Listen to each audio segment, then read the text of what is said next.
دور موجود کے اندر سب سے بڑا فتنہ اور سب سے بڑی آزمائش جو دور موجود کے لوگوں کے سر پہ آن پڑی ہے وہ عصمت کی دولت کو محفوظ رکھنے کے حوالے سے ہے،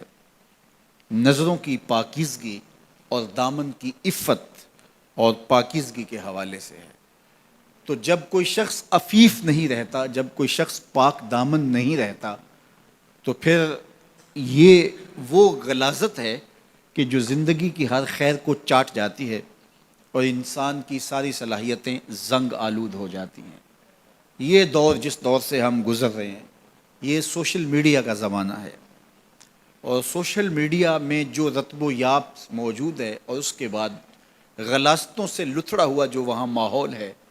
اور یہ وہ چیز نوجوان کے ہاتھ میں جب آ گئی، چاہے وہ مرد ہے چاہے وہ عورت ہے، تو پھر وہ بیٹھا بھی تنہائی میں ہے تو اپنے دامن کو وہ کس طرح محفوظ رکھ پائے اور اپنے خیال کی عفت اور پاکیزگی کا کیسا سامان کر پائے۔ ہمیں سورہ یوسف یہ سبق دیتی ہے کہ ساتوں دروازے مقفل ہوں اور کوئی دیکھنے والا موجود نہ ہو، اور حسن قدموں میں بچھنے کے لیے خود بیتاب ہو۔ ایک یقین اور ایک عقیدہ ایسا ہے جو دامن پہ ایک دھبا اور ایک چھینٹا بھی گناہ کا نہیں پڑنے دیتا، اور وہ یقین یہ ہے کہ میرا اللہ مجھے دیکھ رہا ہے۔ ہمارے معاشرے کا ایک بہت بڑا مسئلہ حسد ہے، بغض ہے، کہ باہمی حسد نے ہمارا سکون چھین لیا ہے، ہمارے قرار کو لوٹ لیا ہے۔ چھوٹے سے لے کر بڑے تک حسد کی آگ میں جل رہے ہیں، بھائی بھائی کا گلا کاٹنے کے لیے تیار ہے، اور قومیں ایک دوسرے کے ساتھ حسد میں مبتلا ہیں۔ علماء کا طبقہ ہو یا فقراء کی جماعت ہو، درویش اور فقیر لوگ ہوں یا تجار کا طبقہ ہو، آج حسد کا دنیا کے اوپر پہرا ہے، اور حسد اور بغض اور کینہ اور نفرتیں اسی کا دور دورہ، اس کی حکومت چل رہی ہے، اس کا سکہ چل رہا ہے۔ حکومت کے ایوانوں سے لے کر کے فقیر کی جھونپڑی تک آپ کو حسد کی ہی شہنشاہی دکھائی دے گی۔ سورہ یوسف ہمیں بتاتی ہے کہ حاسد کس طرح نامراد ہوتے ہیں اور محسود کس طرح کامیاب اور بامراد ہوتا ہے۔ جس سے حسد کیا جائے، اور حسد کرنے والے بھی کوئی بیگانے نہ ہوں، حسد کرنے والے اپنے سکے بھائی ہوں،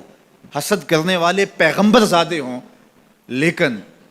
جب وہ حسد کی آگ میں جلتے ہیں تو اپنی ساری صلاحیتوں کو زنگ آلود کر لیتے ہیں، اور جس معصوم سے حسد کیا جاتا ہے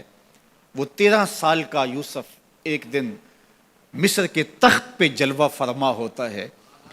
اور پھر وہ حاسد سامنے سوالی بن کے کھڑے ہوتے ہیں، تو محسود کس طرح ان کے ساتھ رویے اختیار کرتا ہے۔ یہ صورت ہمیں رویوں کا حسن بھی سکھاتی ہے، رویوں کا جمال بھی بتاتی ہے کہ رویے کتنے خوبصورت ہونے چاہیے۔ تمہارے ساتھ اگر کسی نے اچھا سلوک نہیں کیا تو جب تم ایسی مسند پہ پہنچتے ہو جہاں تمہیں عزتوں سے نوازا جاتا ہے تو تمہارے رویوں کی خوبصورتی کیا ہونی چاہیے۔ سورہ یوسف میں یہ بھی بتاتی ہے کہ عزتیں اللہ کی عطا ہوتی ہیں، اور جب کوئی بندہ اللہ پر کامل بھروسہ کر کے بیٹھ جائے اور اس کا اللہ پر توکل مضبوط ہو جائے تو اس کو چاہے اندھے کنویں میں بھی کیوں نہ لٹکا دیا جائے، اللہ وہاں سے نکال کے بھی تخت پہ بٹھانے پہ قادر ہے۔ علماء تفسیر نے لکھا ہے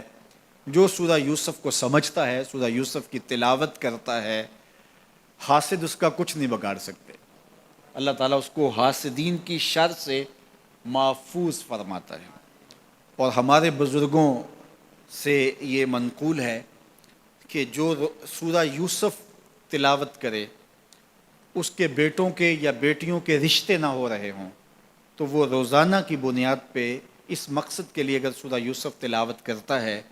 تو اللہ اس کے لیے صالح اسباب پیدا فرما دیتا ہے، بہترین اچھے اور صالح اور نیک رشتے اللہ تعالیٰ اس کو نصیب فرما دے گا سورہ یوسف کی تلاوت کے ساتھ۔ تو سورہ یوسف ہماری زندگی کے اندر روشنیاں بھرتی ہے۔